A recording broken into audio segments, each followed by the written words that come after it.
So ನಾವೇನು 56%ಗೆ ರಿಸರ್ವೇಷನ್ಗೆ stay ಬಂದಿತ್ತು, ಇವತ್ತು ಕ್ಯಾಬಿನೆಟ್ 50% ಪ್ರಕಾರ ಹೋಗಬೇಕಂತೇಳಿ ಒಂದು ನಿರ್ಣಯ ತೊಗೊಂಡಿದ್ದೆ. ಅದರ ಜೊತೆಗೆ ಇಡೀ ಕರ್ನಾಟಕ ರಾಜ್ಯದಂಥ ಯುವಕರು ಏನು ಒತ್ತಡವನ್ನು ತಂದಿದ್ದರು,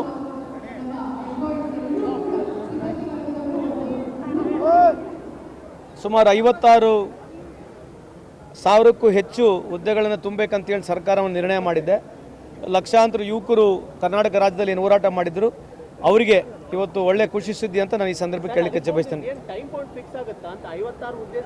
56,000 ಇಲ್ಲ, ನಿನ್ನೆ ತೀರ್ಮಾನ ಆಗಿದೆ. ಬಹುತೇಕ ಇನ್ನೊಂದು ವಾರ 2 ವಾರದಲ್ಲಿ ಸಂಪೂರ್ಣ ಮಾಹಿತಿ ನಾನು ಅಥವಾ ಇಲಾಖೆಯವರು ಕೊಡ್ತಾರೆ ನಮಗೆ. 40 ಶಾಸಕರು ಮೀಟಿಂಗ್ ಮಾಡಿದ್ದಾರೆ ಸರ್, ಹುಟ್ಟುಹಬ್ಬ ನೆಪದಲ್ಲಿ. ಇದೇನು ಇನ್ನೊಂದು ಶಕ್ತಿ ಪ್ರದರ್ಶನ ಅಂತ? ನನಗೆ ಮಾಹಿತಿ ಇಲ್ಲ ಅದರ ಬಗ್ಗೆ. ಒಂದು ಕಡೆ ಬರ್ತಡೆ, ಒಂದು ಕಡೆ ರಾಜಕೀಯ ಸೇವೆ, ಮುಂದೆ ಏನೆಲ್ಲ ಯೋಜನೆಗಳಿದೆ, ಏನೆಲ್ಲ ಜವಾಬ್ದಾರಿಗಳಿದೆ ಸರ್? ಎಲ್ಲಿವರೆಗೆ ದೇವರು ಒಂದು ಅವಕಾಶ ಕೊಟ್ಟಿದ್ದಾನೆ, ಜನರು ಅವಕಾಶ ಕೊಟ್ಟಿದ್ದಾರೆ, ಮಿತಿ ಮೀರಿ ಒಂದು ಪ್ರಯತ್ನವನ್ನು ಮಾಡ್ತಕ್ಕಂಥದ್ದು ನಾನು ಮಾಡ್ತೀವಿ, ನೀವು ಮಾಡ್ತೀವಿ. ಅದರ ಆ ಪ್ರಯತ್ನದಲ್ಲಿ ನಾನು ಇದನ್ನಂತ ಈ ಸಂದರ್ಭಕ್ಕೆ ಕೇಳಲಿಕ್ಕೆ ಬಯಸ್ತೇನೆ. Thank you so much. Thank you. ನಮಸ್ಕಾರ. Thank you.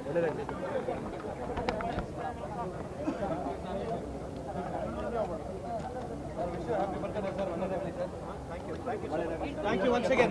Thank you so much. Thank you. Thank you so much. Sir.